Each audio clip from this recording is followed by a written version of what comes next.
ভেসে আসছে আজানের ধ্বনি, তবে একটু খেয়াল করলেই আজানের সাথে মিশে থাকা মুয়াজ্জিনের কান্নাও স্পষ্ট বোঝা যায়। তীব্র ব্যথা আর শোক মিশে থাকা আজানের এই ধ্বনি ইসরায়েলি হামলায় বিধ্বস্ত গাজার। পবিত্র রমজান মাসের সেহরি খাওয়ার সময়টাতে ইসরায়েলের শুরু করা সেই বিধ্বংসী হামলা এখনো থামেনি। হাজারো মানুষের মৃত্যু হলেও নেতানিয়াহু বলছে গাজায় তাদের হামলার কেবল শুরু। নিহতদের বেশিরভাগই নারী ও শিশু। ফুলের মতো সুন্দর শিশুদের হত্যা করতে একবারও হাত কাঁপছে না ইসরায়েলের ঘাতকদের। নির্বিচার এমন হামলার ঘটনায় ক্লান্ত গাজাবাসী এখন স্তব্ধ। শুধু নিন্দা জানিয়ে দায় সেরে ফেলা বিশ্বকে নয়, তাদের সব অভিযোগ জমিয়ে রাখছেন হাসরের ময়দানের জন্য। ইসরায়েলের নেতানিয়াহুর নিষ্ঠুরতা সব কিছুকে হার মানিয়েছে।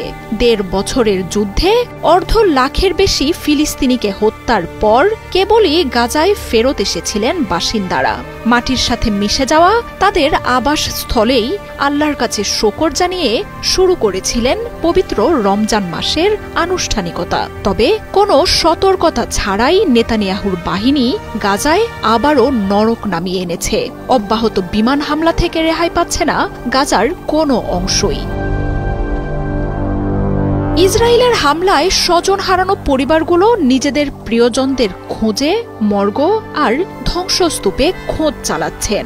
আবার বহু পরিবার আছে যেখানে ইসরায়েলের হামলা থেকে একজন সদস্যও রেহাই পাননি।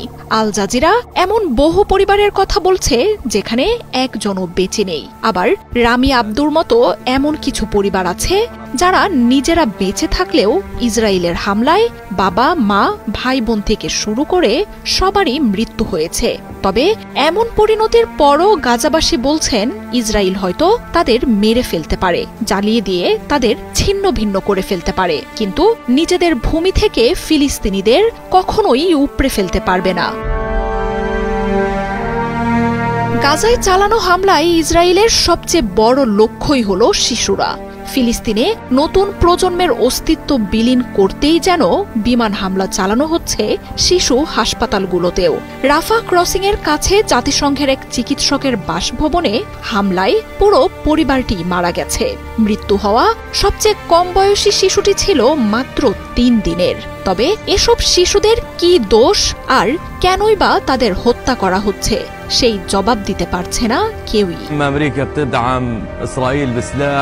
ইসরায়েলের হামলায় যাদের মৃত্যু হচ্ছে না, গাজার সেসব বাসিন্দা মারা যাচ্ছেন ক্ষুধায়।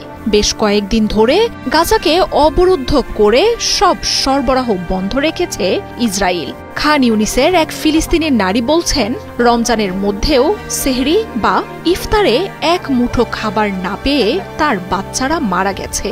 তার ছেলে মেয়েদের যেভাবে মারা হয়েছে ঠিক একই পরিণতি যেন নেতানিয়াহুর সন্তানেরাও ভোগ করেন, সেই অভিশাপও দেন তিনি।